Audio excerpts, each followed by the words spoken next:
لا الہ الا اللہ محمد الرسول اللہ.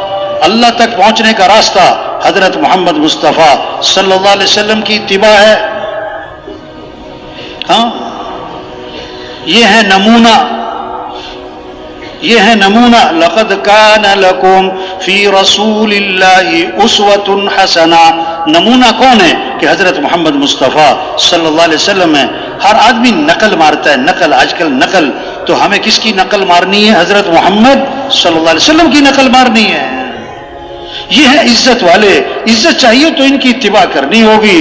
یہ ہے سب سے کامیاب ترین ہستی. کامیابی چاہیے تو آپ کا دامن پکڑنا ہوگا. ہاں جیسے دودھ کے ساتھ سفیدی جڑی ہوئی ہے اور جیسے شہد کے ساتھ مٹھاس جڑی ہوئی ہے، دودھ سے سفیدی جدا نہیں ہو سکتی، شہد سے مٹھاس جدا نہیں ہو سکتی، اسی طرح حضرت محمد مصطفیٰ صلی اللہ علیہ وسلم کی اتباع کے ساتھ کامیابیاں جڑی ہوئی ہیں. آپ صلی اللہ علیہ وسلم کے طریقوں میں، آپ کی زندگی اور آپ کی سنتوں میں ساری خیریں، ساری برکتیں، ساری بھلائیاں چھپی ہوئی ہیں. جیسے پھول میں خوشبو چھپی ہوئی ہے، پھول میں خوشبو چھپی ہوئی ہے، اسی طرح آپ کے طریقوں میں خوشیاں چھپی ہوئی ہیں، برکتیں چھپی ہوئی ہیں. جیسے آم کی گٹھلی میں ہزاروں آم چھپے ہوئے ہیں، تربوز کے بیج میں ہزاروں تربوز چھپے ہوئے ہیں. آپ صلی اللہ علیہ وسلم والے اعمال میں ساری خیریں چھپی ہوئی ہیں، ساری برکتیں چھپی ہوئی ہیں، ساری بھلائیاں چھپی ہوئی ہیں. یہ آج کے نوجوان کہتے ہیں فلاں میرا آئیڈیل ہے، فلاں میرا ہیرو ہے، اس جیسی شکل بناتے ہیں، اس جیسے لباس پہنتے ہیں، اس کی نقل مارتے ہیں. نہیں نہیں نہیں نہیں، ہمارے آئیڈیل کون ہے؟ حضرت محمد صلی اللہ علیہ وسلم ہے. ہمارے ہیرو کون ہے؟ حضرت محمد صلی اللہ علیہ وسلم ہے. ہمیں حضور کی اتباع کرنی ہے. اللہ نے ہمیں سب سے اونچی شان والے نبی دیے، جن کی شان کو درخت بھی پہچانے، پہاڑ بھی پہچانے، جانور بھی پہچانے. حضرت علی رضی اللہ عنہ فرما رہے ہیں میں مکہ مکرمہ میں حضور صلی اللہ علیہ وسلم کے ساتھ جا رہا تھا، شروع کا زمانہ ہے، آپ درخت کے پاس سے گزرے تو درخت سے آواز آئی السلام علیکہ یا رسول اللہ. آپ پہاڑ کے پاس سے گزرے تو پہاڑ سے آواز آئی السلام علیکہ یا رسول اللہ. ایک صحابی آئے حضور میرا اونٹ بھی دک گیا اور بے قابو ہو گیا اور رسی توڑوا لی ہے اور باغ پہ قبضہ ہے اور کاٹنے کو پڑتا ہے. آپ باغ میں تشریف لے گئے، اونٹ نے آپ کو دیکھا تو بھاگا آیا اور آپ کے سامنے سر جھکا دیا. آپ نے نکیل ڈالی اور وہ فرما بردار ہو گیا. صحابہ نے عرض کیا حضور یہ اونٹ آپ کو پہچانتا ہے؟ فرمایا صرف اونٹ نہیں، یہ ساری کائنات مجھے پہچانتی ہے کہ میں اللہ کا رسول ہوں اور میں خاتم الانبیاء ہوں. سوائے کافروں مشرکوں کے وہ نہیں مجھے پہچانتے. تبلیغ میں یہ محنت ہے، کیسے دل اللہ کی عظمت سے بھر جائیں، اللہ کی محبت سے بھر جائیں، حضور صلی اللہ علیہ وسلم کی اتباع کا جذبہ پیدا ہو. ہر ضرورت میں، ہر حاجت میں ہمیں رجوع کس کی طرف کرنا ہے؟ اللہ کی طرف. ساری کائنات کے نظام کو چلانے والا کون ہے؟ بولو بھائی. حالات بنانے والا کون ہے؟ خوشیاں دینے والا کون ہے؟ پریشانیوں سے نکالنے والا کون ہے؟ مصیبتوں سے بچانے والا کون ہے؟ حاجت روا کون ہے؟ مشکل کشا کون ہے؟ جو اللہ چاہیں گے وہ ہوگا، جو لوگ چاہیں گے وہ نہیں ہوگا. تو ہمیں رجوع کرنا ہے کس کی طرف؟ ہاں حضور صلی اللہ علیہ وسلم نے فرمایا جو رات کو سوتے وقت یہ دعا پڑھے، اللہم اسلمت نفسی الیک ووجہت وجہی الیک وفوضت امری الیک والجأت ظہری الیک رغبتا ورہبتا الیک لا ملجأ ولا منجا منک الا الیک آمنت بکتابک الذی انزلت ونبیک الذی ارسلت. اب دعا کا مضمون کیا ہے؟ اے اللہ میں اپنے آپ کو، اپنی جان کو، اپنے جی کو تیرے سپرد کرتا ہوں. اسلمت نفسی الیک ووجہت وجہی، میں اپنا رخ ہر طرف سے ہٹا کر اپنا رخ تیری طرف پھیرتا ہوں. وفوضت امری الیک، اپنے امور، اپنے مسائل، اپنے مشاکل، اپنی پریشانیاں، اپنی ضرورتیں میں تجھے سونپتا ہوں. ہاں والجأت ظہری الیک، تجھے میں اپنا سہارا بناتا ہوں. رغبتا ورہبتا الیک، امید بھی ہے، شوق بھی ہے اور ڈر بھی ہے، دونوں کے ساتھ. لا ملجا ولا منجا منک الا الیک، تیرے سوا کوئی ٹھکانہ نہیں، تیرے سوا کوئی جائے پناہ نہیں. میں ایمان لایا اس کتاب پر جو تو نے نازل کی اور اس نبی پر جو تو نے بھیجا. حدیث میں آتا ہے جو رات کو سوتے وقت یہ دعا پڑھ لے گا، اگر اس رات اسے موت آ گئی تو فطرت اسلام پر موت آئے گی اسے. اور اگر صبح اٹھ گیا تو آنے والے دن اس کو خیریں ملیں گی، بھلائیاں ملیں گی۔ اس نے اپنے آپ کو کس کے سپرد کیا ہے؟ اللہ کے۔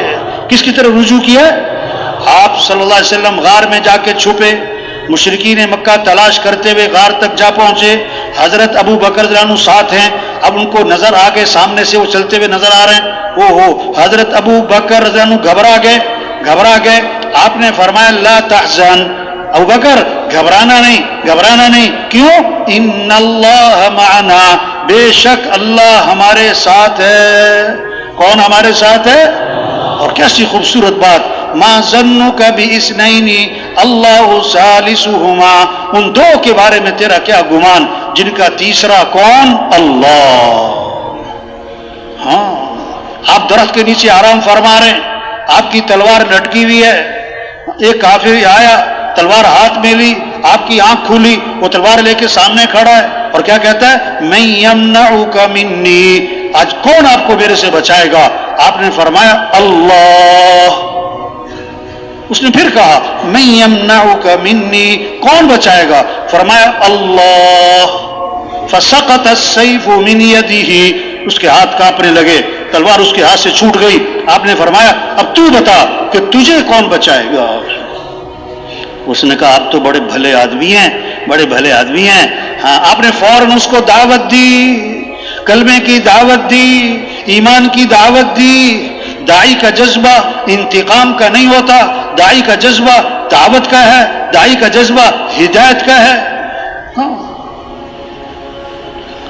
موسیٰ علیہ السلام اپنی قوم کو لے کر نکلے، آگے آ گیا دریا، پیچھے آ گیا فرعون کا لشکر۔ قوم نے کہا انا لمدرکون، ہم تو مارے گئے، موسیٰ پکڑے گئے، آگے جائیں تو پانی میں ڈوبے، پیچھے جائے تو فرعون کا لشکر مارے۔ حضرت موسیٰ علیہ السلام نے فرمایا کلا، ہرگز نہیں، کیوں؟ ان معی ربی سیہدین، بے شک میرے ساتھ کون ہے؟ میرا رب ہے۔ تو حفاظت کرنے والا کون ہے؟ ضرورتیں پوری کرنے والا کون ہے؟ 10 عورتیں بیٹھی ہیں گھر میں۔ کتنی عورتیں بیٹھی؟ 10۔ چھوٹا سا بچہ ہے، گھٹنوں کے بل چلتا ہے، ابھی پاؤں بھی نہیں چلتا، قدموں پہ نہیں چلتا، 1.5-2 سال عمر ہے۔ اس کی خالہ بیٹھی، پھوپھی بیٹھی، چچی بیٹھی، تائی بیٹھی، نانی بیٹھی، ممانی بیٹھی، 10 عورتوں میں اس کی ماں بیٹھی، بچہ کھیل رہا ہے۔ جب بھوک لگے، پیاس لگے تو گھٹنوں کے بل چلتا ہوا کدھر جائے گا؟ بولو بھائی، ماں کی طرف، خالہ کی طرف، پھوپھی کی طرف۔ کیوں؟ وہ سمجھتا ہے میری ضرورتیں کہاں سے پوری ہوتی ہیں؟ ماں سے۔ تو سارے انسانوں کی ضرورتوں کو پورا کرنے والا کون؟ اللہ۔ تو رجوع کس کی طرف ہو؟ اللہ۔ ہاں، مانگنا ہے تو کس سے؟ اذا سألت فاسأل اللہ، مانگنا ہے تو کس سے مانگنا ہے؟ اللہ۔ وَإِذَا اسْتَعَنْتَ فَاسْتَعِنْ بِاللَّهِ، مدد چاہیے تو مدد کرنے والا کون ہے؟ اللہ۔ وَاعْلَمْ أَنَّ الْأُمَّةَ لَوِ اجْتَمَعَتْ على أن ينفعوك بشيء لم ينفعوك بشيء إلا ما قد كتبه الله لك۔ اس بات کا یقین اللہ کے نبی فرما رہے ہیں، دل میں بٹھا لو کہ ساری دنیا کے انسان مل کر تمہیں نفع پہنچانا چاہیں، یہ نفع نہیں پہنچا سکتے سوائے اس کے جو اللہ نے لکھ دیا، اور یہ سارے کے سارے مل کر تمہیں نقصان پہنچانا چاہیں، یہ نقصان نہیں پہنچا سکتے سوائے اس کے جو اللہ نے لکھ دیا۔ تو نفع دینے والا کون؟ اللہ۔ اور نقصان سے بچانے والا کون؟ اللہ۔ اللہ عزت دے کوئی ذلیل نہیں کر سکتا، اللہ ذلیل کرے کوئی عزت نہیں دے سکتا، اللہ خوشیاں دے کوئی چھین نہیں سکتا، اللہ ہی چھین لے کوئی دے نہیں سکتا۔ اللہ جو چاہے کریں، جب چاہے کریں، جیسے چاہے کریں، وہ اللہ ہمارا رب، وہ اللہ ہمارا مطلوب، وہ اللہ ہمارا مقصود، وہ اللہ ہمارا پالنے والا۔ تو ہمیں کس کو راضی کرنا ہے؟ اللہ کو۔ ہمیں کس کو ساتھ لینا ہے؟ اور اس کا راستہ حضرت محمد مصطفیٰ صلی اللہ علیہ وسلم کی اتباع کرو۔ آپ ایک سفر میں تھے، پورا لشکر ساتھ تھا، پانی ختم ہو گیا، سارے جانور پیاسے ہیں، لشکر پیاسا ہے، اور صحابی فرماتے ہیں ایک پیالہ پانی تھا، آپ نے اپنا ہاتھ مبارک اس پیالے میں داخل فرمایا تو آپ کی انگلیوں سے پانی کے چشمے پھوٹ پڑے، سارا لشکر سیراب ہو گیا، پانی ختم نہ ہوا۔ صحابی فرماتے ہیں 1,00,000 بھی ہوتے تو پانی ختم نہیں ہونا تھا۔ اور کتابوں میں لکھا ہے آب زمزم سے بھی زیادہ برکت والا پانی وہ تھا جو آپ کی انگلیوں میں سے نکلا تھا۔ او بھائیو، یہ جو آگے آ رہے ہیں نا قدے پھلانگتے ہوئے، او میرے بھائی، او بھائی مناسب نہیں ہے بھائیو، بھائی جہاں جگہ مل رہی وہیں بیٹھ جائیں بھائی۔ ایسے نہ کرو بھائی. دیکھو سب کی توجہ خراب ہوتی ہے، یہ کندھے پھلانگتے ہوئے بھائی تشریف رکھے، او بھائی آپ بھی، او بھائی، او ڈنڈے والے، او بھائی ڈنڈے والے، یہ ڈنڈا دکھا رہا ہے اللہ کا بندہ، او بھائی بھائی تشریف رکھے. جو کندھے پھلانگتے ہوئے آگے آ رہے ہیں نا بھائی تشریف رکھے بھائی، جہاں جگہ مل رہی ہے، اور درمیان میں سے اٹھ کے نہیں جانا چاہیے. کوشش کریں گے نا انشاءاللہ بھائی. تو بات کیا ہو رہی کہ ہمارا رب کون ہے؟ اللہ. ہم کس کے محتاج ہیں؟ تو کس کو راضی کرنا ہے؟ کس کو ساتھ لینا ہے؟ اور اللہ کو راضی کرنے کے لیے حضرت محمد مصطفیٰ صلی اللہ علیہ وسلم کی اتباع ہے. اور اس میں سب سے پہلی چیز نماز، نماز، نماز. سب سے پہلی پوچھ قیامت کے دن کس کی ہوگی بھائی؟ نماز کی. اسلام اور کفر میں فرق کرنے والی چیز کیا ہے؟ نماز. ہاں آپ نے فرمایا نماز میری آنکھوں کی کیا ہے؟ ٹھنڈک. بھائی یہ بیٹھ جاؤ بھائی، یہ جو چل پھر رہے نا بھائی، آپ جو بھائی پیرے والے ساتھی ان کو بٹھاؤ بھائی، سب آپ کی طرف دیکھ رہے ہیں. ہاں آپ نے فرمایا کہ نماز میری آنکھوں کی کیا ہے؟ ٹھنڈک. آپ نے فرمایا سراسر ظلم ہے، سراسر کفر ہے، سراسر نفاق ہے اس شخص کا فعل جو مؤذن کی آواز سنے اور نماز کو نہ جائے. یہ محنت ہے، یہ ذمہ داری ہے، یہ کام ہے کہ کیسے سب اللہ کو پہچانے. جو اللہ کو پہچانے گا وہ اللہ کی مانے گا، اور جو اللہ کی مانتا نہیں کیونکہ وہ اللہ کو پہچانتا نہیں. دکان میں نفع رکھنے والا کون ہے؟ اللہ. اللہ چاہے نقصان رکھ دیں، اللہ چاہے 1 سال کا نفع 1 دن میں دے دیں، اللہ چاہے 1 سال کا نفع 1 دن میں چھین لیں. ہمیں دکان کا پابند نہیں بننا، ہمیں تو اللہ کے حکم کا پابند بننا ہے. ہم دکاندار بعد میں ہیں، مسلمان پہلے ہیں. جب اذان ہوگی ہم دکان بند کریں گے، ہم مسجد جائیں گے، ہم اللہ کے سامنے ہاتھ باندھیں گے، سر جھکائیں گے، ماتھا ٹکائیں گے، پھر اللہ کے سامنے ہاتھ پھیلائیں گے. پھر نفع ہمیں کون دے گا؟ اللہ. ہاں صحابہ جب اذان سنتے تھے بازار بند کرتے تھے، دکانیں بند کرتے تھے، کاروبار بند کرتے تھے، اور سب مسجد کی طرف جاتے تھے، سب مسجد کی طرف جاتے تھے. طواف 24 گھنٹے چل رہا ہے، طواف 24 گھنٹے چل رہا ہے. جب نماز کھڑی تو طواف بند. گرمی ہو، سردی ہو، بارش ہو، دن ہو، رات ہو، رمضان ہو، عید ہو، طواف نہیں بند ہوتا. لیکن جب نماز کھڑی تو طواف بند. توبہ، آج دکان بند نہیں، دفتر بند نہیں، کاروبار بند نہیں، کھیل بند نہیں. ہاں مؤذن کہتا ہے اللہ اکبر، اللہ اکبر. جو دکان پہ بیٹھا ہے نا وہ زبان حال سے یوں کہتا ہے نہیں نہیں نہیں نہیں، اللہ بڑا نہیں، میری دکان بڑی ہے. مؤذن کہتا ہے اشہد ان لا الہ الا اللہ. بندگی کے لائق کون ہے؟ اللہ. یہ کہتا ہے نہیں نہیں، بندگی میں دکان کی کروں گا، میں دکان کے آگے پیچھے گھوموں گا، دکان کے آگے پیچھے گھوموں گا، صبح شام دکان کے چکر لگاؤں گا. یہ بندگی دکان کی کر رہا ہے. مؤذن کہتا ہے حی علی الصلاۃ. کہتا نہیں میرے پاس ٹائم نہیں ہے، میں مصروف ہوں. مؤذن کہتا ہے حی علی الفلاح. تمہاری کامیابی نماز میں ہے. کہتا نہیں جھوٹ بول رہے ہو، ہماری کامیابی دکان میں ہے. توبہ توبہ توبہ. مؤذن کہتا ہے الصلاۃ خیر من النوم. نماز بہتر ہے نیند سے. وہ بڑا سو رہا ہے، کیا کہتا ہے؟ نہیں نہیں نہیں نہیں، نیند بہتر ہے نماز سے. توبہ توبہ توبہ. ہاں زندہ آدمی کو سوئی چبھو اس کی چیخ نکل جائے، اور مردہ کو خنجر مارو وہ ٹس سے مس نہ ہو کیونکہ مردہ ہے. جس کا دل زندہ، یعنی جس کے دل میں اللہ کی عظمت اور اللہ کی محبت اور جنت کا شوق اور آخرت کی فکر اور موت کا استحضار، ہاں یہ دل زندہ ہے. یوم لا ينفع مال ولا بنون الا من اتى الله بقلب سلیم. وہ دن آنے والا ہے، کسی مال والے کو اس کا مال کوئی فائدہ نہ دے گا، کسی کی اولاد کام نہ آئے گی. جو سلامتی والا دل لے کر آئے گا وہ کامیاب ہو جائے گا. ان فی ذلک لذکری لمن کان له قلب.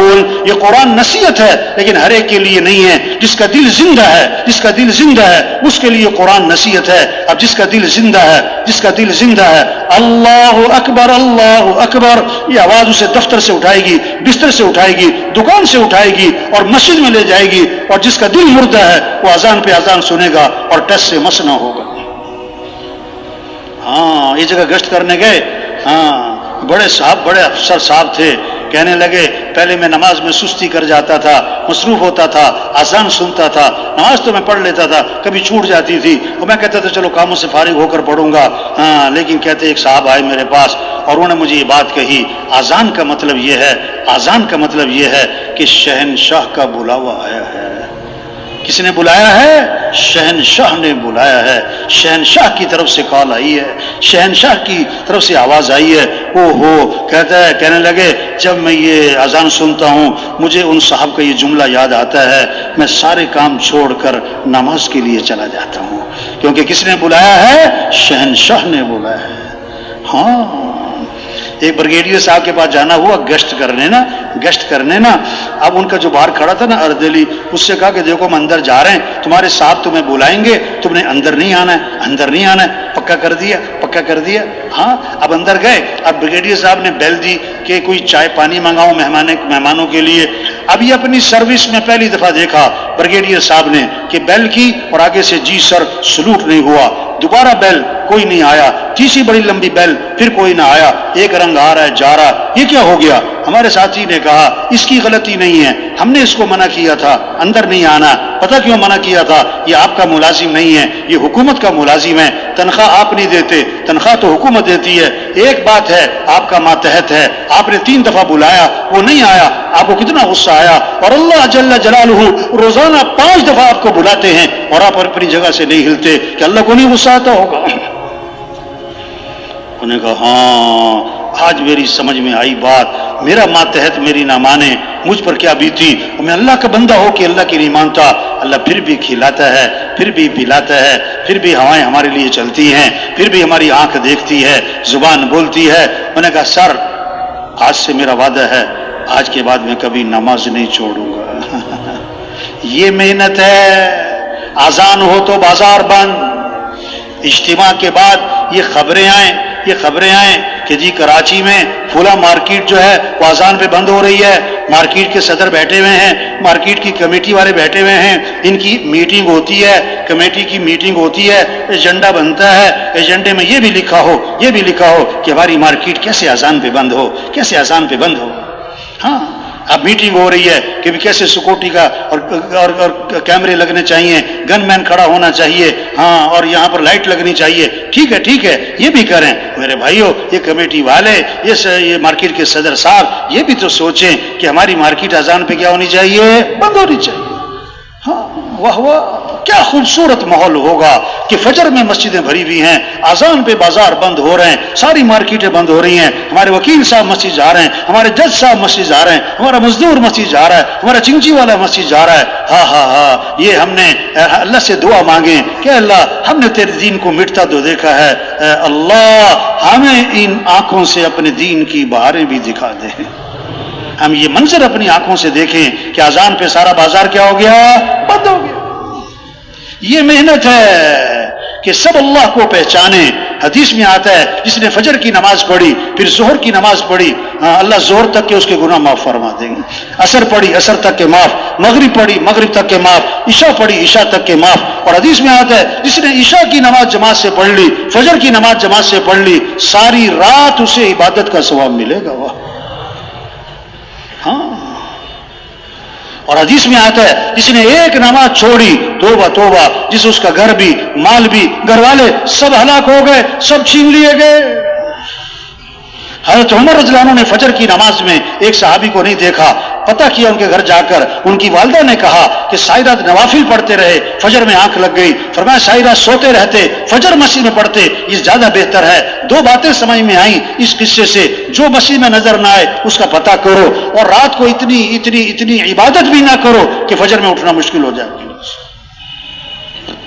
یہ تبلیغ کیسے سب اللہ کو پہچانے، اللہ کی مانے، نماز زندہ ہو جائے۔ رمضان ہے تو روزہ، ابھی رمضان میں 2 مہینے باقی ہیں اور رجب کا چاند نظر آ رہا ہے، اور حضور صلی اللہ علیہ وسلم کو رمضان کا شوق چڑھ گیا، اور اب یہ دعا مانگ رہے ہیں اے اللہ ہمارے رجب میں برکت دے، ہمارے شعبان میں برکت دے، اور اے اللہ ہمیں رمضان تک تو پہنچا دے، ہمیں رمضان تک تو واہ شوق چڑھ جائے۔ روزے رمضان آ رہا ہے، بھائی روزے رکھیں گے، بھائی تراویح پڑھیں گے، برکت والا مہینہ آ رہا ہے، رحمت والا مہینہ آ رہا ہے، مغفرت والا مہینہ آ رہا ہے، دعاؤں والا مہینہ آ رہا ہے، دعاؤں والا مہینہ آ رہا ہے، اللہ سے دعائیں مانگیں گے، اللہ سے دعائیں مانگیں گے۔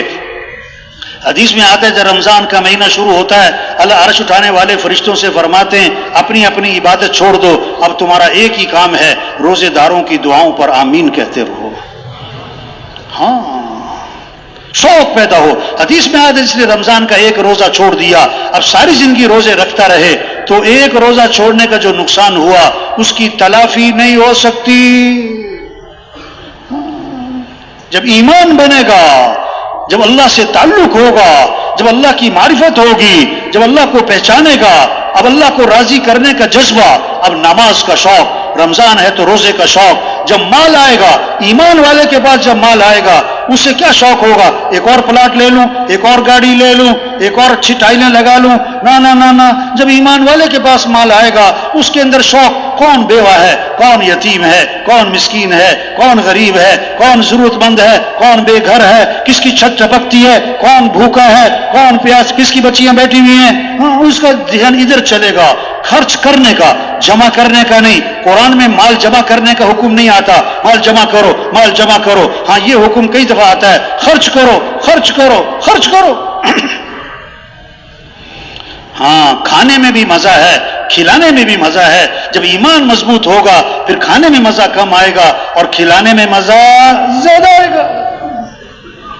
ایک صحابی آئے آپ کے پاس، آپ نے اپنے گھر پتہ کیا، کھانے کو جواب ملا گھر میں پانی کے علاوہ کچھ نہیں، سید الکونین ہیں، امام الانبیاء ہیں، لیکن کیا آپ کا شام ایک انگلی کے اشارے سے چاند کے 2 ٹکڑے ہو گئے، ہاں لیکن آپ کے گھر کھانے میں پانی کے علاوہ کچھ بھی نہیں، پانی کے علاوہ کچھ بھی نہیں۔ صحابہ سے فرمایا میرے مہمان کو کون لے کے جائے گا؟ ایک صحابی لے گئے، ان کے گھر بھی کتنا تھا جو بیوی بچوں کے لیے کافی ہوتا، بیوی کو بھوکا رکھا، بچوں کو بھوکا رکھا، خود بھی بھوکے رہے اور حضور صلی اللہ علیہ وسلم کے مہمان کو کھانا کھلا دیا۔ اور اس واقعے کا پتہ مہمان کو بھی نہیں ہے۔ جب یہ صحابی صبح کو حضور کی خدمت میں حاضر ہوئے، آپ نے دیکھتے ہی فرمایا عجب اللہ بصنیعکما فی اللیلہ، رات کا جو تمہارا معاملہ تھا مہمان کے ساتھ یہ اللہ کو بڑا ہی پسند آیا ہے۔ ہاں، کھانے میں نہیں کھلانے میں مزہ ہے۔ ہاں، صحابہ کا واقعہ ہے نا، بکرے کی سری کتنے گھروں میں گھومی؟ بولو بھائی، کتنے گھروں میں گھومی؟ ہر ایک کو دوسرے کی فکر، ہر ایک کو دوسرے کی فکر۔ جب ایمان بنتا ہے پھر عمل کا شوق، نماز کا شوق، مسجد کا شوق، رمضان میں روزے کا شوق، حج کا شوق۔ حدیث میں آتا ہے جو حج فرض ہے اور وہ نہیں کرتا، آپ نے فرمایا مجھے کوئی پرواہ نہیں، یا یہودی ہو کے مرے یا عیسائی ہو کے مرے، توبہ توبہ، اللہ سب کی حفاظت فرمائے۔ حدیث میں آتا ہے جس مال کی زکوٰۃ نہ دی جائے گی وہ مال گنجا صاحب بنا کر قیامت کے دن اس کے گلے میں توق ڈالا جائے گا اور ڈسے گا کہ میں ہی تیرا مال ہوں، میں ہی تیرا خزانہ ہوں۔ حدیث میں آتا ہے اللہ نے اتنی زکوٰۃ مالداروں پر فرض کی ہے جو اس زمانے کے غریبوں کے لیے کافی ہو جائے۔ ہاں، آپ نے فرمایا میں قسم کھا کے کہتا ہوں، اللہ کے نبی کی بات ہے ہی پکی، آپ کو قسم کھانے کی ضرورت ہی کوئی نہیں، پھر بھی آپ نے قسم کھائی، کیوں؟ توجہ پیدا کرنے کے لیے، طلب پیدا کرنے کے لیے کہ بھی وہ کون سی بات ہے جس پر آپ قسم کھا رہے ہیں۔ اللہ کے نبی نے فرمایا میں قسم کھا کے کہتا ہوں کہ صدقہ کرنے سے مال میں کمی نہیں ہوتی، صدقہ کرنے سے مال میں کمی۔ جب ایمان بنے گا تو پھر یہ جذبہ آئے گا، خرچ کرنے کا شوق، ہاں رمضان میں روزے کا شوق، دین سیکھنے کا شوق۔ ہاں، طالب علم، کیا لفظ بولا؟ سن رہے کہ سو رہے بھائی؟ تھک تو نہیں گئے؟ کیا لفظ بولا؟ طالب علم۔ اب سچی سچی بتاؤ دھیان کدھر گیا، بڑوں کی طرف کہ بچوں کی طرف؟ دھیان کدھر گیا؟ طالب علم لفظ بول کر دھیان کدھر گیا؟ بچوں کی طرف۔ اچھا بچے ہو گئے طالب علم اور ہم کون ہو گئے؟ ہم کون ہو گئے بھائی؟ نہیں، ہم بھی سب کون ہیں؟ ہم سب کون ہیں بھائی؟ طالب علم، علم کی طلب، علم کی طلب رکھنے والے، تبلیغ میں محنت ہے، ہر مسلمان میں دین سیکھنے کا شوق پیدا ہو، دین سیکھنے کا شوق پیدا ہو۔ 1 2 3 4 5 6 7 8 9 10 11 12 13 جیسے یہ گنتی یاد ہے، اس طرح ہمیں نماز کے فرائض یاد ہوں۔ نماز کے فرائض کیا ہیں، نماز کے واجبات کیا ہیں، جیسے نماز پڑھنا فرض ہے، نماز کو سیکھنا بھی فرض ہے، اتنا ایمان سیکھنا جو نماز پہ کھڑا کر دے، اتنا ایمان سیکھنا بھی فرض ہے۔ ہاں، دین سیکھنے سے آتا ہے، بغیر سیکھے نہیں آتا۔ بجلی کا کام سیکھنا پڑتا ہے، درزی کا کام سیکھنا پڑتا ہے، گاڑی چلانا سیکھنا پڑتا ہے۔ او میرے بھائی، ہم مسلمان ہیں، اسلام کو بھی سیکھنا پڑتا ہے۔ ہمیں رواج کو نہیں دیکھنا، ہمیں رواج کو نہیں دیکھنا، ہمیں تو شریعت کو دیکھنا ہے۔ ہمیں فیشن کو نہیں دیکھنا، ہمیں تو سنت کو دیکھنا ہے۔ ہمیں برادری کو نہیں دیکھنا، ہمیں تو اللہ رسول کے حکم کو دیکھنا ہے۔ آج رواج کا پتہ ہے، شریعت کا نہیں پتا، فیشن کا پتہ ہے، سنت کا نہیں پتا۔ میں ایک جگہ گیا نا، ایک نوجوان تھا، اس نے شرٹ پہنی ہوئی تھی، پینٹ اور شرٹ، تو شرٹ نا اس کی الٹی۔ میں نے اس سے کہا بھائی تم نے شرٹ الٹی پہنی ہوئی ہے، تمہاری یہ شرٹ الٹی ہے۔ کہتا ہے نہیں مولوی صاحب یہ فیشن ہے۔ یہ کیا ہے؟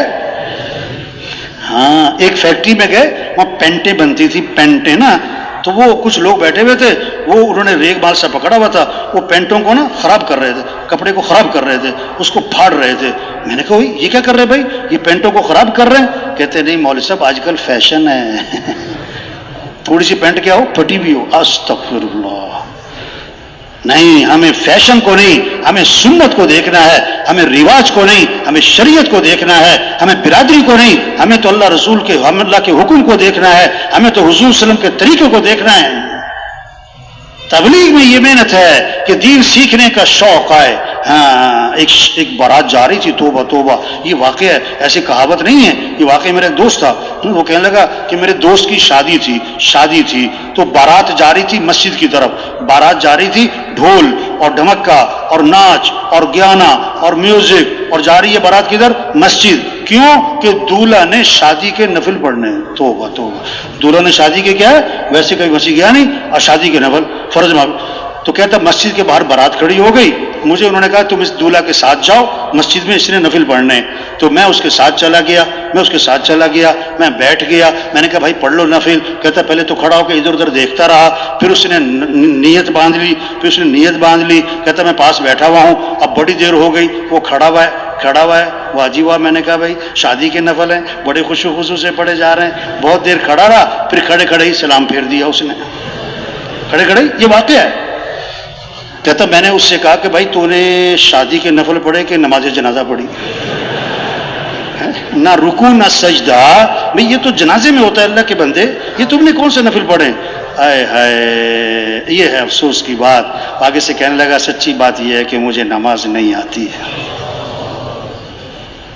اس جگہ جنازہ تھا، ایک بڑا افسر تھا، بہت بڑے افسر، ان کے پوتا، اس کا پوتا تھا 2 سال کا، وہ فوت ہو گیا۔ جنازے پڑھانے کے لیے انہوں نے بلایا ہمیں، تو ہم نے جنازے سے پہلے تھوڑی سی بات کی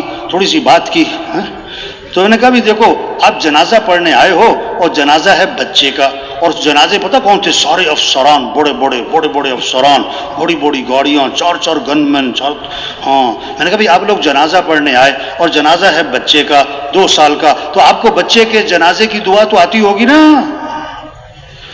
وہ ایک ساتھی نا سامنے کھڑا ہوتا ہے، ایک آدمی نا مجھے بعد میں کہنے لگا، کہتا میں ڈر گیا کہ میری طرف اشارہ کر کے پوچھ ہی نہ لو کہ سنا دے۔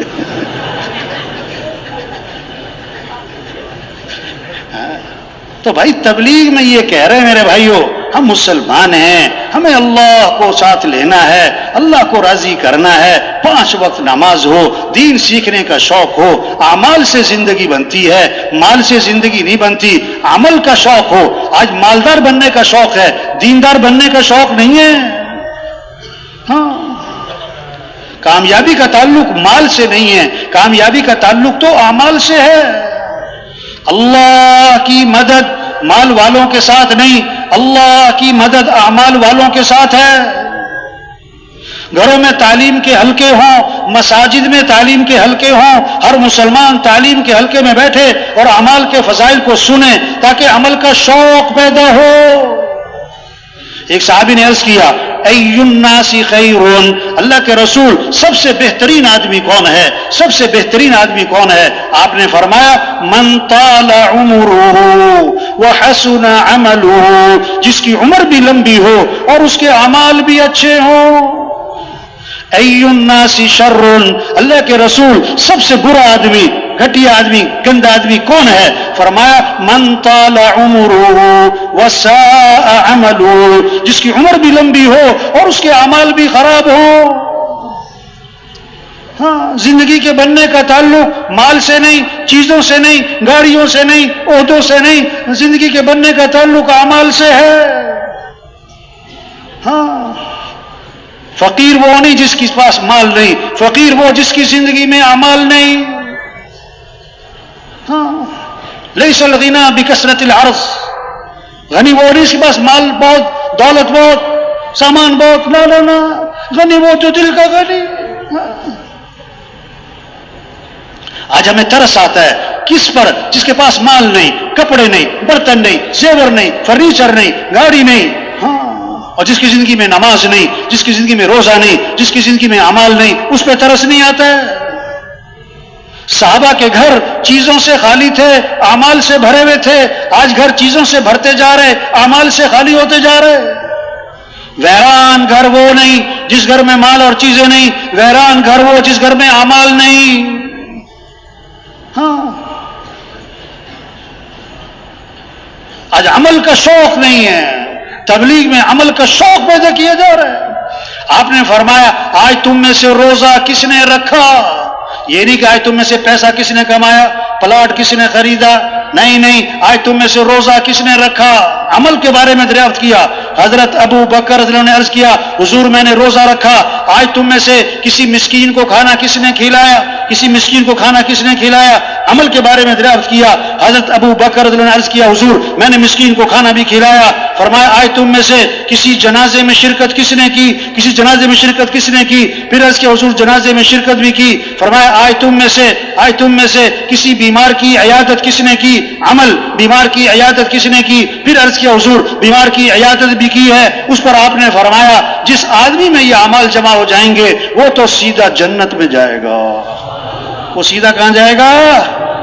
ہر آدمی مالدار نہیں بن سکتا، دیندار بن سکتا ہے۔ ہر آدمی مال والا نہیں بن سکتا، ہر آدمی عمل والا بن سکتا ہے۔ صحابہ کی جو دوڑ تھی مال کی نہیں تھی، چیزوں کی نہیں تھی، صحابہ کی دوڑ تھی اعمال کی، صحابہ کی دوڑ تھی اعمال کی، صحابہ کے شوق تھے اعمال کے۔ ایک عجیب مقدمہ آپ کی خدمت میں آیا، غریب صحابہ اکٹھے ہوئے، غریب صحابہ اکٹھے ہوئے اور آپ کی خدمت میں حاضر ہوئے اور عرض کی اللہ کے رسول یہ مالدار بھائی ہم سے آگے نکل گئے، یہ مالدار بھائی ہم سے آگے نکل گئے۔ کیسے؟ مال میں؟ نہیں، ہم نماز پڑھتے ہیں، وہ نماز پڑھتے ہیں، برابر ہے، وہ روزہ رکھتے ہیں، ہم بھی روزہ رکھتے ہیں، برابر ہے، ان کے پاس مال ہے، یہ اللہ کے راستے میں خرچ کرتے ہیں، یہ خرچ کرنے کے عمل میں ہم سے آگے نکل گئے، یہ غلام خریدتے ہیں، آزاد کرتے ہیں، اس غلام کو آزاد کرنے کے عمل میں ہم سے آگے نکل گئے، ہم تو پیچھے رہ گئے، یہ پریشانی لگی ہے، یہ پریشانی، یہ مقدمہ لے کے آپ کی خدمت میں حاضر ہوئے۔ آپ نے فرمایا میں تمہیں ایسا عمل بتلاتا ہوں جو اس عمل کو کرے گا اس سے آگے کوئی نکل ہی نہیں سکے گا، ایسا عمل ہے جو کرے گا اس سے آگے کوئی نکل نہ سکے گا۔ فرض نماز کے بعد 33 مرتبہ سبحان اللہ، 33 مرتبہ الحمدللہ، 34 مرتبہ اللہ اکبر، جو یہ تسبیح پڑھے گا یہ ایسا عمل ہے کہ اتنا اجر کمائے گا کہ اس کے برابر کوئی پہنچ ہی نہ پائے گا۔ غریب صحابہ بڑے خوش ہو گئے، مسجد میں جا کے نماز پڑھی اور نماز کے بعد بیٹھ کر اس تسبیح کو شروع کیا تو اس زمانے کے جو مالدار تھے انہیں بھی جو شوق تھا وہ بھی عمل کا تھا، انہیں بھی حرص عمل کی تھی، ان کی دوڑ بھی اعمال کی تھی۔ انہوں نے پتہ کیا کہ سارے صحابہ کیوں بیٹھے ہیں، یہ کیا عمل کر رہے ہیں، انہیں سارے واقعے کا پتہ لگ گیا، وہ بھی بیٹھ گئے، انہوں نے بھی تسبیح شروع کر دی۔ غریب صحابہ دوبارہ پریشان ہوئے، پھر آپ کی خدمت میں حاضر ہوئے، عرض کی اللہ کے رسول وہ تو مالدار بھائیوں کو پتہ لگ گیا اس تسبیح کا، انہوں نے بھی شروع کر دی، وہ تو پھر ہم سے آگے نکل گئے۔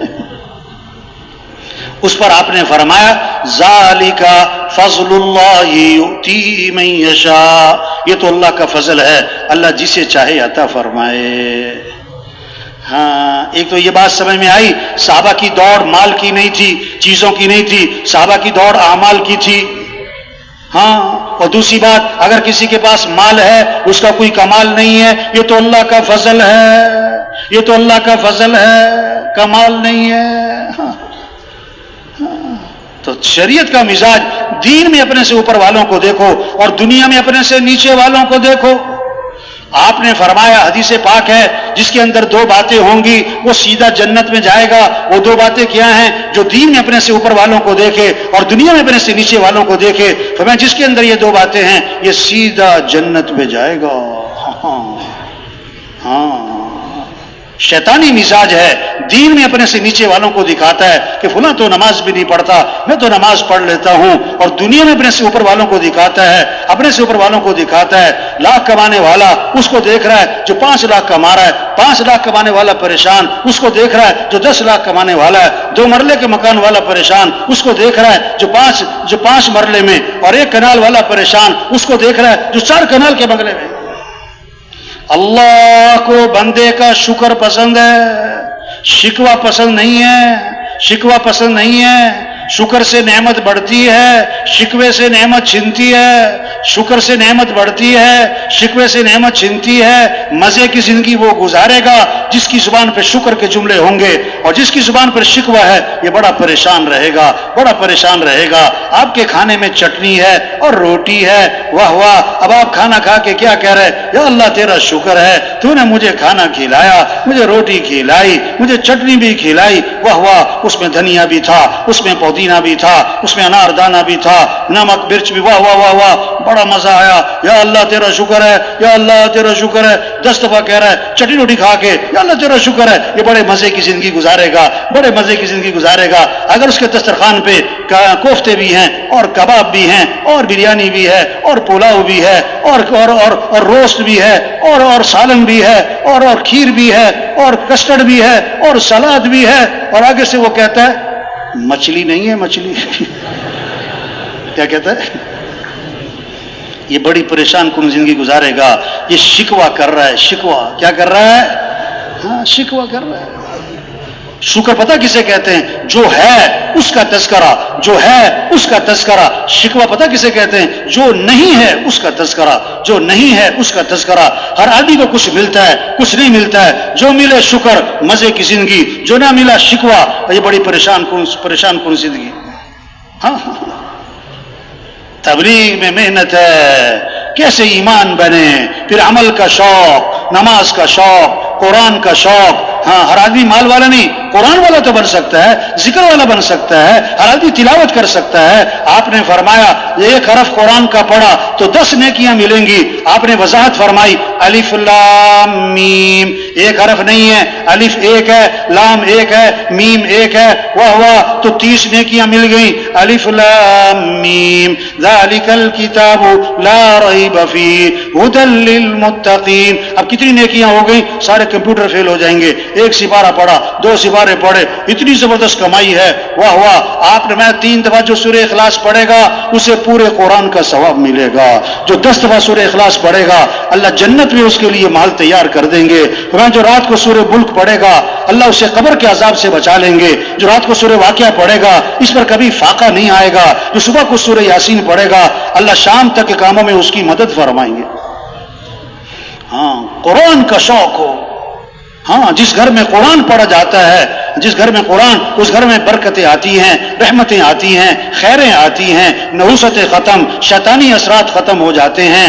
آپ نے فرمایا جس گھر میں سورہ بقرہ پڑھی جاتی ہے اس گھر سے شیطان بھاگ جاتا ہے، اس گھر سے شیطان بھاگ جاتا ہے۔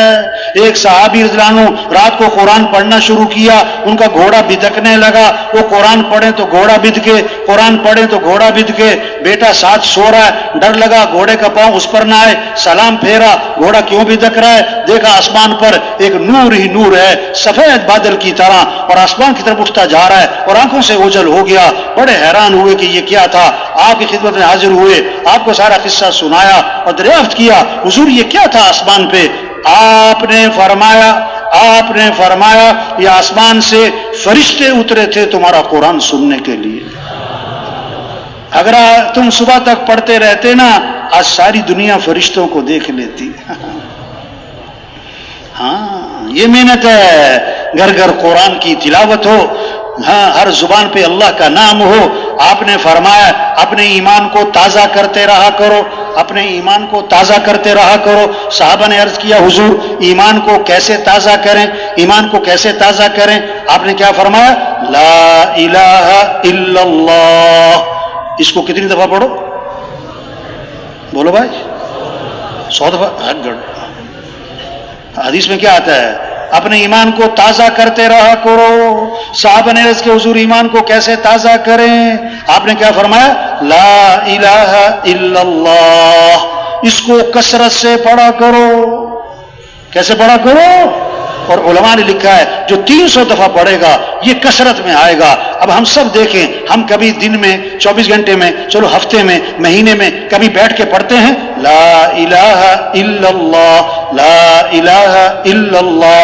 آپ سچی بات ہے کبھی بیٹھ کے پڑھو 300 دفعہ, آپ کو کیسے ایمان کی لہریں اٹھیں گی, ایمان کی موجیں اٹھیں گی, ایسا اللہ سے تعلق بڑھے گا, یہ جذبہ پیدا ہو اللہ کا ذکر کرنا ہے. آپ نے فرمایا سبحان اللہ, اس کا ثواب احد پہاڑ سے بھی زیادہ ہے. الحمدللہ, اس کا ثواب احد پہاڑ سے بھی زیادہ ہے. لا الہ الا اللہ, اللہ اکبر, احد پہاڑ سے بھی زیادہ ہے. آپ نے جو سبحان اللہ کہا جنت میں درخت لگ گیا. آپ سب کہیں سبحان اللہ. ہاں آپ سب کے لیے جنت میں ایک ایک درخت لگ گیا, اور میرے لیے پتہ کتنے لگ گئے جتنا یہ مجمع بیٹھا ہوا ہے. میں نے آپ کو دعوت دی, یہ میں نے دعوت دی, یہ دعوت کی فضیلت ہے.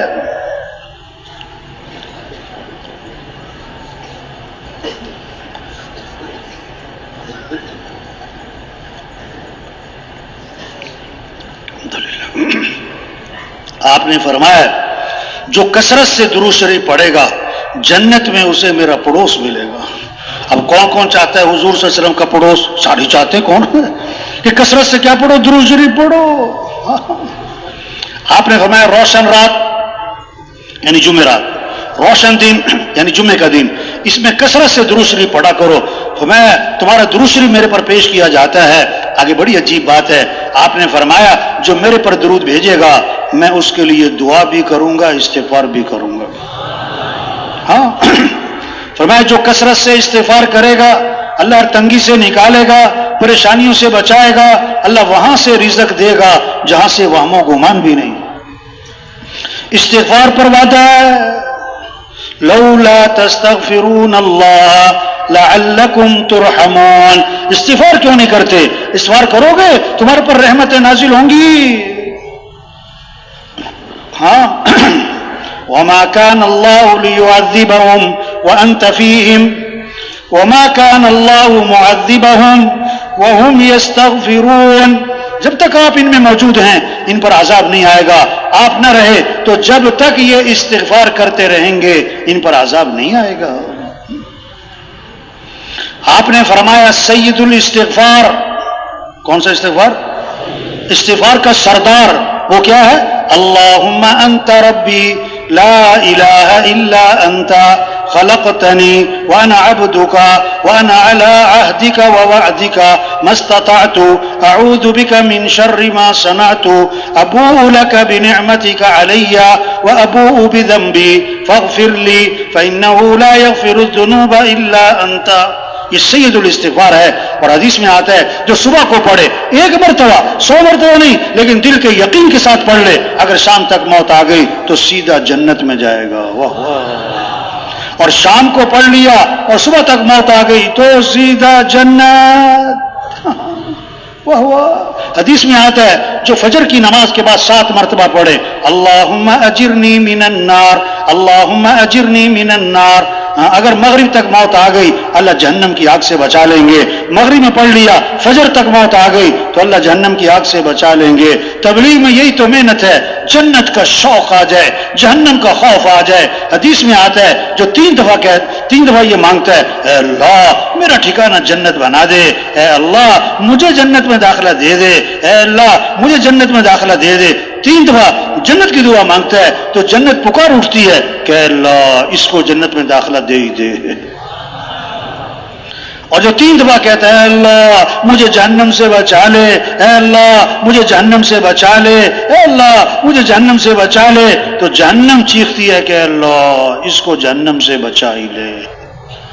ہاں ایمان بنے گا بھائی، ایمان مضبوط ہوگا، پھر عمل کا شوق آئے گا، پھر عمل کا شوق آئے گا، قرآن کا شوق، ذکر کا شوق، دعاؤں کا شوق۔ ہم سب کس کے محتاج ہیں؟ تھوڑے محتاج ہیں کہ زیادہ؟ زیادہ کہ بہت زیادہ؟ بہت زیادہ کہ بے حد زیادہ؟ صبح شام کس کے محتاج ہیں؟ ہر آن ہر گھڑی کس کے محتاج ہیں؟ چبانے نگلنے میں کس کے محتاج ہیں؟ کھانے پینے میں کس کے محتاج ہیں؟ تو کس سے مانگنا ہے؟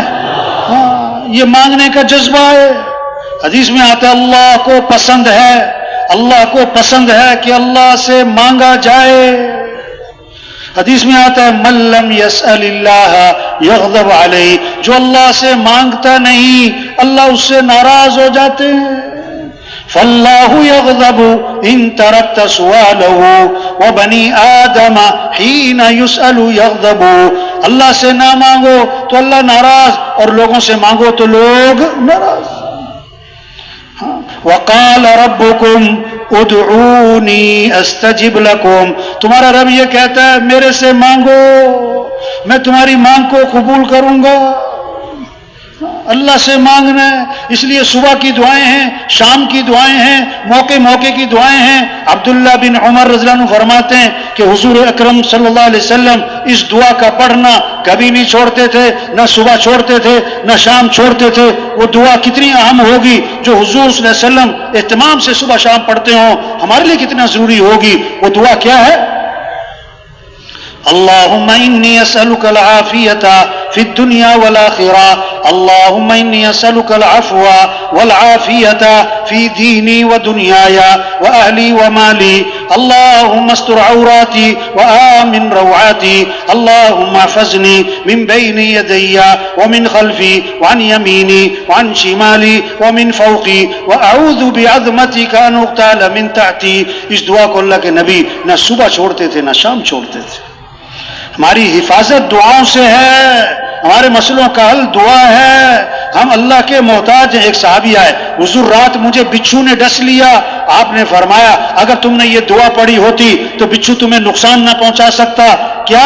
اعوذ بکلمات اللہ التامات من شر ما خلق، اعوذ بکلمات اللہ التامات من شر ما خلق۔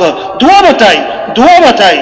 ایک صحابی بیٹھے ہوئے، آپ کا گزر ہوا، آپ نے فرمایا تم مجھے پریشان لگ رہے ہو، تم مجھے پریشان لگ رہے ہو۔ عرض کہ حضور سے ہی پہچانا، میں بڑا پریشان ہوں، پریشانیوں نے گھیرا ہوا ہے اور قرضے چڑھے ہوئے ہیں۔ آپ نے فرمایا میں تمہیں ایسی دعا بتاؤں کہ پریشانیاں بھی دور ہو جائیں، قرضے بھی ادا ہو جائیں۔ دعا بتائی، دعا بتائی۔ جی بتائیں؟ فرمایا یہ پڑھا کرو، اللہم انی اعوذ بک من الہم والحزن واعوذ بک من العجز والکسل واعوذ بک من الجبن والبخل واعوذ بک من غلبۃ الدین وقہر الرجال۔ 8 چیزوں سے پناہ مانگی۔ آپ نے صحابی فرماتے ہیں میں یہ دعا پڑھتا رہا، میری پریشانیاں بھی دور ہو گئی، میرے قرضے بھی ادا ہو گئے۔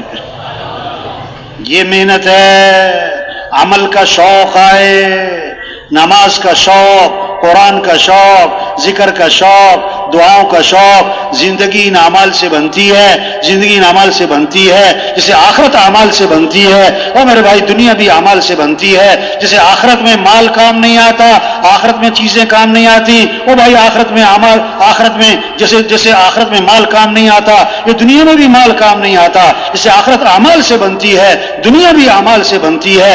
ایک صحابی حضور صلی اللہ علیہ وسلم قصہ سنا رہے ہیں، بنی اسرائیل کا ایک آدمی تھا، بادل آیا، اس میں سے آواز آئی فلاں آدمی کے باغ کو پانی پہنچاؤ۔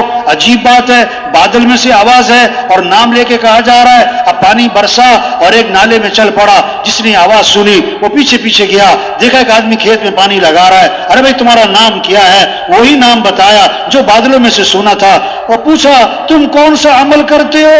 یہ نہیں کہ تمہارے پاس کون سی سائنس ہے، کون سی ٹیکنالوجی ہے اور کون سی تمہارے پاس فارمولا ہے، نہیں، کون سا عمل کرتے ہو، کون سا عمل کرتے ہو کہ بادل تمہارے لیے مسخر ہو گئے۔ انہوں نے کہا میں اپنی آمدنی کے 3 حصے کرتا ہوں، ایک حصہ میں زمین پہ خرچ کرتا ہوں، ایک حصہ گھر والوں پہ خرچ کرتا ہوں، اور اپنی آمدنی کا تیسرا حصہ میں اللہ کے راستے میں خرچ کر دیتا ہوں۔ دنیا بھی اعمال سے بنتی ہے۔ آپ نے فرمایا لا حول ولا قوت الا باللہ، اس میں 99 مسئلوں کا حل ہے، اور کم از کم درجے کی بات جو کثرت سے پڑھے گا اللہ اسے غم سے نجات عطا فرمائیں گے۔ ہاں بھائی اپنے اعمال اچھے بنائیں، جب ایمان مضبوط ہوگا، صحابہ فرماتے ہیں تعلمنا الایمان ثم تعلمنا القرآن، پہلے ہم نے ایمان سیکھا پھر ہم نے قرآن سیکھا۔ ہاں سب کچھ سیکھنا ہے بھائی، پہلے ایمان تو سیکھ لیں، ایمان تو مضبوط کر لیں۔ جیسے نماز ضروری ہے، لیکن میرے بھائی نماز سے پہلے وضو کرنا بھی ضروری ہے۔ ہاں اب وضو کیا نہیں، نماز پڑھ رہا ہے، اب اس کو ایک آدمی نماز سے روک رہا ہے، اچھا تم نماز سے روکتے ہو؟ نہیں میرے بھائی، کیا کہ بھائی پہلے وضو تو کر لے بھائی۔ ہاں تبلیغ میں یہ کہہ رہے بھائی پہلے ایمان سیکھ لیں، بھائی ایمان مضبوط کر لیں، ایمان مضبوط کر لیں۔ کالج کے لڑکے سیر کرنے گئے سمندر کی، تو ملا سے مذاق کیا، ملا سے مذاق کیا، بابا سائنس پڑھی کہ نہیں، جغرافی آتی کہ نہیں، حساب پڑھا کہ نہیں، کمپیوٹر پڑھا کہ نہیں، بابا تم نے نہ یہ سیکھا نہ یہ سیکھا نہ یہ سیکھا، او بابا آپ نے اپنی آدھی زندگی ضائع کر دی، اپنی آدھی زندگی ضائع کر دی۔ بابا خاموش ہو گئے۔ تھوڑی دیر میں سمندر میں آ گئی طغیانی، پانی کشتی کے اندر، ہوا کے تھپیڑے۔ بابا نے کہا بچوں تم نے بہت کچھ سیکھا، کمپیوٹر سیکھا ہوا ہے، تم نے جناب سائنس پڑھی ہوئی ہے، اور تم نے بڑی بڑی ڈگریاں لی ہوئی ہیں، یہ بتاؤ تم نے تیرنا سیکھا کہ نہیں سیکھا، تیرنا سیکھا کہ نہیں سیکھا؟ بچوں نے کہا بابا ہم نے تو تیرنا نہیں سیکھا۔ بابا نے کہا میں نے تو آدھی زندگی ضائع کی تھی، تم نے ساری ضائع کر دی۔ ہم نے ساری ڈگریاں لے لی اور سارے ہم نے ٹیکنالوجی اور کمپیوٹر اور سب کچھ پڑھ لیا، اگر ایمان نہ سیکھا تو کچھ بھی نہ سیکھا، ایمان نہ سیکھا تو کچھ بھی نہ سیکھا۔ ایمان بنے گا تو پھر عمل کا شوق آئے گا، ایمان بنے گا تو اخلاق اچھے ہوں گے، ایمان بنے گا تو پھر گناہ کو چھوڑے گا، پھر جھوٹ کو چھوڑے گا، پھر رشوت کو چھوڑے گا، پھر سود کو چھوڑے گا، پھر کمائیاں پاکیزہ ہوں گی، پھر فراڈ نہیں کرے گا، پھر دھوکہ نہیں دے گا، پھر خیانت نہیں کرے گا، پھر تھوڑے لوگ بڑے بڑے کام کر جائیں گے، ایک محکمہ بڑے بڑے کام کر جائے گا۔ اگر ایمان کمزور ہے تو محکمے پر محکمے بنانے پڑیں گے، بندے پر بندہ رکھنا پڑے گا، محکمے پر محکمہ بنانا پڑے گا، لیکن مسئلے پھر بھی حل نہ ہوں گے، کیونکہ ایمان بگڑا ہوا ہے، ایمان بگڑا ہوا ہے۔ اس لیے اخلاق بگڑے ہوئے ہیں، اس لیے معاملات بگڑے ہوئے ہیں۔ ایک آدمی نے نا بکرا خریدا، کیا خریدا؟ تھک تو نہیں گئے؟ کیا خریدا؟ ایک ملازم کو رکھا کہ روزانہ آدھا کلو ملائی بکرے کو کھلانی۔ آدھا کلو ملائی کس کو کھلانی؟ ہاں اب جناب وہ بگڑا ہوا، ہاں اللہ کا خوف نہیں، آخرت کی فکر نہیں، جنت کا شوق نہیں، جہنم کا خوف نہیں، اللہ کی پہچان نہیں کہ اللہ دیکھ رہے ہیں، اللہ سن رہے ہیں، کوئی پتہ نہیں۔ ہاں آدھی ملائی خود کھا جاتا تھا، آدھی بکرے کو کھلاتا تھا۔ کسی نے شکایت کر دی کہ یہ بندہ جو ہے نا تمہارا ملازم آدھی ملائی خود کھا جاتا ہے۔ انہوں نے کہا اچھا۔ اس نے ایک اور بندہ رکھا کہ تم اس بندے کی نگرانی کرو، یہ ساری ملائی کس کو جانی چاہیے؟ بکرے کو۔ اب وہ بھی بگڑا ہوا تھا، اس کا بھی ایمان کوئی نہیں، اس کو بھی اللہ کا خوف کوئی نہیں، آخرت کی فکر کوئی نہیں، وہ بھی ساتھ مل گیا۔ پہلے بکرے کو جاتی تھی آدھی ملائی، اب تہائی۔ ہاں پھر شکایت ہو گئی کہ بھئی یہ تو وہ بھی ساتھ مل گیا۔ انہوں نے کہا اچھا۔ اس نے ایک اور بندہ مقرر کیا، تم اس کی نگرانی کرو، اس کی نگرانی کرے، اس کی نگرانی کرے، ملائی ساری بکرے کو جائے، وہ بھی ساتھ مل گیا۔ ہوتے ہوتے اتنے بندے ہو گئے کہ ملائی ساری خود کھا جاتے تھے، ملائی کا جو شاپر تھا نا وہ بکرے کے منہ پہ مل دیتے تھے۔ ہاں مسئلوں کا حل محکمے پہ محکمہ بنانا، محکمے پہ محکمہ بنانا نہیں ہے میرے بھائیوں۔ ہاں کیمرے لگانا یہ مسئلوں کا حل نہیں ہے میرے بھائیوں۔ ٹھیک ہے ٹھیک ہے، منع نہیں کر رہے، اصل تو ایمان ہے، اللہ کا خوف ہے، آخرت کی فکر ہے، اللہ کا ڈر ہے، جنت کا شوق ہے، جہنم کا خوف ہے، قیامت اللہ کے سامنے کھڑے ہونا ہے، حساب کتاب ہونا ہے۔ بتاؤ زندگی کہاں گزاری، بتاؤ جوانی کی طاقت کہاں لگائی، بتاؤ مال کہاں سے کمایا، بتاؤ مال کہاں خرچ کیا، بتاؤ علم پر کیا عمل کیا، بتاؤ ان آنکھوں سے کیا دیکھا، بتاؤ اس زبان سے کیا بولا، ان کانوں سے کیا سنا، تمہاری رات کہاں گزرتی، تمہارا دن کہاں گزرتا، تمہاری شام کہاں گزرتی۔ یہ سب لکھا جا رہا ہے، سب پوچھا جائے گا، سب پوچھا جائے گا، ہم اللہ کے سامنے پیش ہوں گے۔ عبداللہ بن عمر رضی اللہ عنہ جب اس آیت پر پہنچے تو رو پڑے، یوم یقوم الناس لرب العالمین، وہ دن آنے والا ہے کہ سارے کے سارے لوگ اللہ کے سامنے کھڑے ہوں گے، او ہو رونے لگ پڑے. عبداللہ بن مسعود اللہ عنہ قرآن پڑھ رہے ہیں، جب اس آیت پر پہنچے تو رو پڑے، وَجَاءَتْ سَكْرَةُ الْمَوْتِ بِالْحَقِّ ذَلِكَ مَا كُنْتَ مِنْهُ تَحِيدُ. موت اپنی سختیوں سمیت آ پہنچی، جسے تو بڑا بھاگتا بھدکتا تھا، موت آ پہنچی. عبداللہ بن مسعود اللہ عنہ قرآن پڑھ رہے ہیں، ہاں اس آیت پر پہنچے تو رو پڑے، بل تؤثرون الحیات الدنیا والآخرۃ خیر وابقا.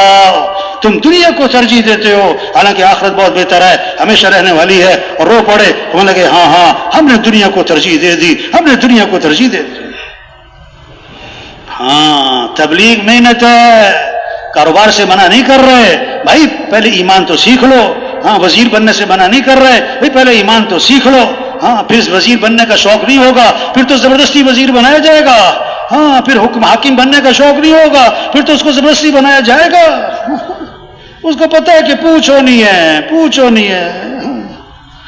ایمان بنے گا، پھر عمل کا شوق آئے گا، عمل کی زندگی بنے گی، پھر اللہ راضی ہوں گے. تو چار علامتیں بتائیں جو اللہ راضی ہوتے ہیں. اچھا، سب سے پہلی بات، اللہ اچھے حکمران دیتے ہیں جن کا ایمان مضبوط ہوتا ہے، جن کو آخرت کی فکر ہوتی ہے، جن کو انسانیت کی ہمدردی ہوتی ہے. اللہ ایسے حکمران عطا فرماتے ہیں جو اللہ راضی ہوتے ہیں. مال سخیوں کے ہاتھ میں جاتا ہے جو اپنی خواہشات پہ خرچ نہیں کرتے، جو تقریبات اور فنکشنوں پہ نہیں، جو اللہ کے راستے میں خرچ کرتے ہیں. جب اللہ راضی ہوتے ہیں بارشیں وقت پر ہوتی ہیں اور ضرورت کے مطابق ہوتی ہیں. جب اللہ راضی ہوتے ہیں مرد حکمران ہوتے ہیں، مرد حاوی ہوتے ہیں. اور جب ایمان کمزور ہوتا ہے اور جب اعمال زندگی میں نہیں ہوتے، جب گناہوں والی زندگی ہوتی ہے، اللہ ناراض ہوتے ہیں. جب اللہ ناراض ہوتے ہیں، چار علامتیں بتائیں حدیث میں، چار علامتیں بتائیں. جب اللہ ناراض ہوتے ہیں، نا اہل حکمران جن کو کوئی اللہ کا خوف نہیں، کوئی آخرت کی فکر نہیں،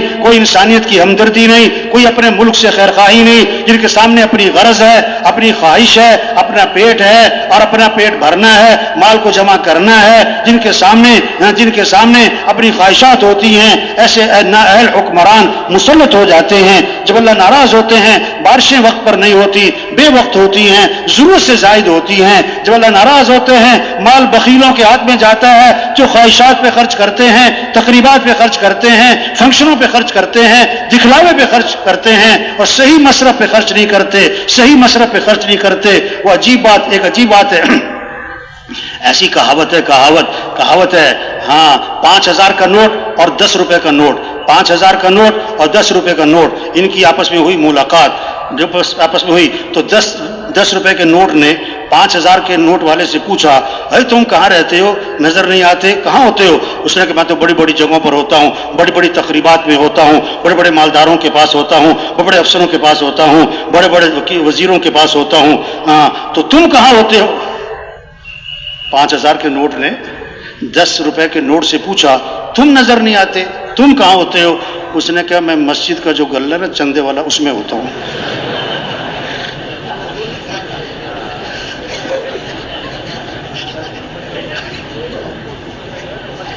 توبہ.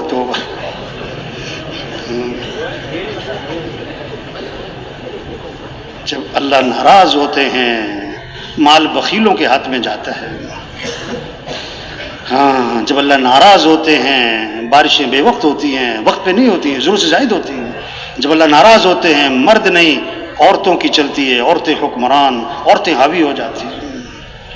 ہاں تبلیغ محنت ہے، ایمان ہے لیکن کمزور ہے، اس کو مضبوط کرنا ہے. جیسے آج کل جو ہے نا جب لوگ کہیں جاتے ہیں نا جاتی ایک سوال کرتے ہیں اکثر لوگ، پتہ کیا کہتے ہیں چارجر ہے، چارجر میری بیٹری کیا ہو گئی. آج ایمانی بیٹری کمزور ہے جو فجر میں مسجد میں نہیں لے جا رہی، ایمانی بیٹری کمزور ہے اذان پہ دکان نہیں بند کروا رہی، ایمانی بیٹری کمزور ہے رمضان میں روزہ نہیں رکھوا رہی، ایمانی بیٹری کمزور ہے اس لیے سچ بولنا مشکل ہو رہا ہے، جھوٹ بولنا آسان ہو رہا ہے. ایک صحابی نے عرض کیا حضور مسلمان بزدل ہو سکتا ہے؟ فرمایا ہو سکتا ہے. حضور مسلمان بخیل ہو سکتا ہے؟ فرمایا ہو سکتا ہے. حضور مسلمان جھوٹ بول سکتا ہے؟ فرمایا نہیں، ایمان والا جھوٹ نہیں بولا کرتا. جب ایمان مضبوط ہوگا جھوٹ نہیں بولے گا. آپ صلی اللہ علیہ وسلم ممبر پہ تشریف فرما ہے اور آپ کی ٹیک لگی ہوئی ہے اور آپ نے فرمایا میں تمہیں کبیرہ گناہوں میں سے بڑے گناہ بتاؤں. کبیرہ گناہ نہیں، کبیرہ گناہوں میں سے بھی بڑے، اکبر الکبائر. صابر عرض کے حضور بتلائیں. 3 گناہ گنوائے. پہلا گناہ گنوایا اللہ کے ساتھ کسی کو شریک ٹھہرانا، یہ کبیرہ گناہ میں سے بڑا گناہ. دوسرا گناہ گنوایا ماں باپ کی نافرمانی کرنا، یہ کبیرہ گناہ میں سے بڑا گناہ. اب تیسرا گناہ گنوانے لگے تو آپ نے ٹیک چھوڑ دی، آپ آگے ہو گئے اور فرمایا جھوٹی گواہی دینا، جھوٹی گواہی دینا، جھوٹی گواہی دینا. صحابی فرماتے ہیں آپ نے یہ جملہ اتنا دہرایا کہ ہم دل ہی دل میں کہہ رہے تھے کاش حضور خاموش ہو جائیں. ہاں جب ایمان بنے گا پھر آدمی جھوٹ نہیں بولے گا. ہاں پھر کمائیاں پاکیزہ ہوں گی، کمائیاں پاکیزہ ہوں گی. ہاں ایک حرام کا لقمہ ہے 40 دن تک دعائیں قبول نہیں ہوں گی. بیت اللہ کا غلہ پکڑ کے چیخ رہا ہے یا رب یا رب. اللہ فرماتے ہیں میں دعا کہاں سے قبول کروں؟ کھانا تو حرام ہے، پینا تو حرام ہے، لباس تو حرام ہے، دعا کہاں سے قبول کروں؟ ہاں کوئی سور کا گوشت نہیں کھاتا کیونکہ حرام، کوئی گدھے کا گوشت نہیں کھاتا کیونکہ حرام، کوئی کتے کا گوشت نہیں کھاتا کیونکہ حرام. او میرے بھائی، او میرے بھائی، جسے سور کا گوشت حرام ہے، کتے کا گدھے کا گوشت حرام ہے، او میرے بھائی یہ حرام کے پیسوں سے بکرے کا گوشت بھی حرام ہے. پیسے حرام کے جیب میں ڈالے ہوئے ہیں، گوشت حلال کا تلاش کر رہا ہے. ہاں برکت حلال میں ہے، حرام میں نہیں. بکری 1-2 بچے دیتی ہے.